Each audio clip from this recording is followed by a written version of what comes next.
Olá, graduandos da UFVJM, aqui é o professor Carlos Magno, das Físicas Experimentais, a disciplina Laboratório de Física 3.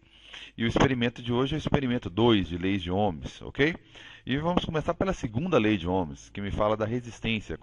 Eu gosto de pensar como se eu estivesse construindo uma resistência. Depende da resistividade, que é um material, simbolizado por essa letrinha ρ, que é o material que foi utilizado, selecionado para fazer essa resistência. L é o comprimento dessa resistência, ok? E A é a área. Vamos imaginar esse pedacinho aqui de resistência, ó. Eu posso variar o ρ, variar o material, aumentando a sua resistividade. Observe que se eu aumento a resistividade, a resistência aumenta, porque é proporcional, ok? E o fato da resistência aumentar diminui a condução, né? Diminui a condução de elétrons, né? Diminui a corrente elétrica, porque aumenta o obstáculo, aumenta a resistência, ok? Outra grandeza que a gente pode variar também, né, seria o comprimento. Né? Imagina que se você aumenta o comprimento do material, a probabilidade de perdas de energia, de colisão, né, na propagação aqui da energia elétrica, né, do deslocamento aqui, vai aumentar. Então, aumentando a resistência, nunca é bom você pegar uma resistência, um fio, e colocar um comprimento exagerado. Né? Isso aumenta a probabilidade de colisões, de perdas de dissipação de energia por efeito Joule, por efeito, né, por calor, e isso não aumenta muito a resistência. Aumentando a resistência, você diminui a passagem de corrente, ok? Efetiva, né? Porque vai ter muita colisão, muita perda de energia ali, ok? Outra coisa que eu posso fazer é mexer na área. Mas olha só, se eu aumento a área desse dispositivo, né, dessa resistência, o que acontece? Bem, aumenta a vazão. Eu gosto de pensar nessa corrente elétrica aí, em alguns momentos, como se fosse água, né? Então eu aumentei a vazão do cano, eu aumentei o espaço, né, que essa corrente elétrica pode passar. Então a resistência diminui. Tá vendo que é inversamente proporcional? É a única grandeza aqui inversamente proporcional, né? Então, se eu aumento a área, coloco aqui no valor máximo, eu tenho a menor resistência possível e com isso eu vou ter uma quantidade de corrente, né, bem maior, né? Vai passar bem mais corrente no meu circuito elétrico, né? Consequentemente nessa resistência. Então, é um recurso bacana esses simuladores, né, interativos da FET, que dá para você brincar aqui, perceber o que está acontecendo, diminui a área, aumenta a resistência, né?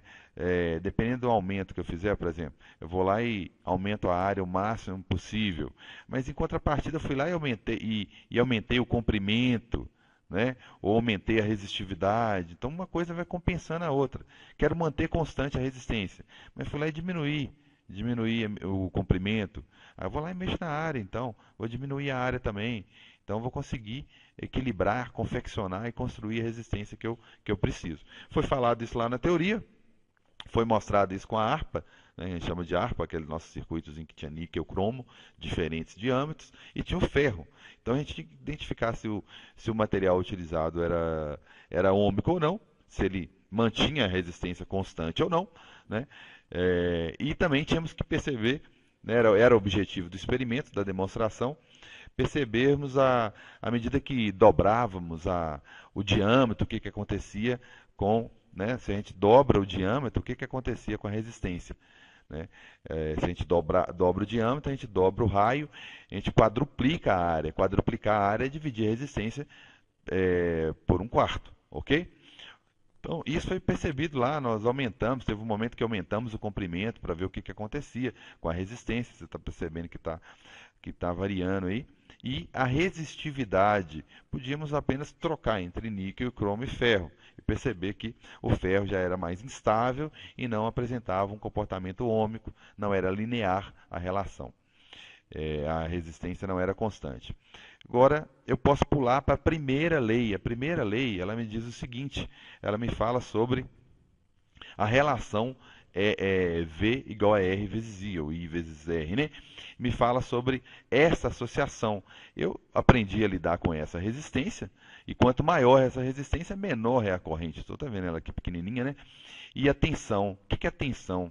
É a diferença de energia que eu estabeleço no circuito para que essa corrente possa fluir no circuito. Então, se eu aumento a tensão, eu aumento a corrente. Por quê? Eu estou aumentando a corrente? Porque eu estou aumentando a energia dada a cada elétron ali, a cada carga, né? E estou fazendo com que essa carga, que movimente um número maior de cargas elétricas ali naquele circuito, ok? Estou dando mais energia, inserindo mais baterias no circuito. Veja que a associação aí é em série para aumentar a tensão e eu consigo aumentar a corrente, diminuindo a energia, ou seja, o número de baterias, eu estou reduzindo também a corrente que passa aí. Isso é dando mais ou menos energia para o sistema, para o circuito, eu tenho mais ou menos corrente passando no circuito, ok? Agora eu posso voltar lá na segunda lei de Ohms, essa aqui é a primeira, né? Na segunda lei de Ohms e mexer na resistência. Veja bem, se eu diminuir a resistência, colocar um valor mínimo possível aqui de resistência, de obstáculo, né? Quem resiste a alguma coisa, vai fazer com que, diminuindo a resistência, eu aumento consideravelmente a corrente elétrica no circuito. E diminuindo, eu aumento consideravelmente a corrente no circuito e, em contrapartida, aumentando a resistência, eu vou só diminuindo, reduzindo cada vez mais a corrente no circuito. Ok? Posso manter a minha resistência constante, né? Para falar que é ôhmico, e ficar variando aqui, ó. Vou lá, pego uma correntezinha, vou pegar uma voltagem bem baixa, manter minha resistência constante, bem grande, e vou pegar 1 volt. Aí eu pulo de 1 volt, eu pulo para 2 volts. Vou pular aqui para 2 volts, pular para 2 volts, praticamente isso, 2 volts.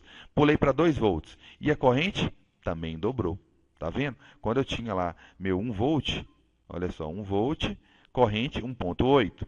2 volts, corrente 2 volts, corrente 3.7, dobrou a corrente praticamente, ok? Passar para 3, né? Triplicar em relação ao primeiro valor lá, né? Passar para 3, a minha corrente passou para 5.4, 5.5, perdão. Então, assim, tá coerente. À medida que eu vou aumentando a tensão, agora eu vou passar para 4, a minha corrente aumentou. Agora veja bem, corrente 7.4 miliamperes, né? Não posso esquecer que é miliamperes e uma voltagem de 4 volts. Aí eu vou lá e vou pular para 8 agora. Vamos ver se tem jeito de pular para 8. Vou pular para 8, eu vou dobrei a minha voltagem e a corrente que antes era 7 voltando lá rapidinho, 7.4 passou para 8 volts, né? 14.8. Eu dobrei a voltagem, consequentemente dobrei a corrente. Agora, isso só foi possível fazer, por quê? Porque o R, a resistência, foi mantida constante. Então, quem obedece essa lei, né, que mantém essa relação, né, eu dobrei a voltagem, dobrei a corrente, isso só é possível se a resistência for constante. Porque se no meio dessa brincadeira essa corrente começa a variar, olha só, começa a diminuir no meio da brincadeira, a relação já não dá mais para dobrar a corrente e dobrar a voltagem, ok? Sem muitas delongas, né, já foi feito uma parte prática, né, de demonstração, de experimento, que vai ser que vamos vivenciar juntos lá no encontro presencial.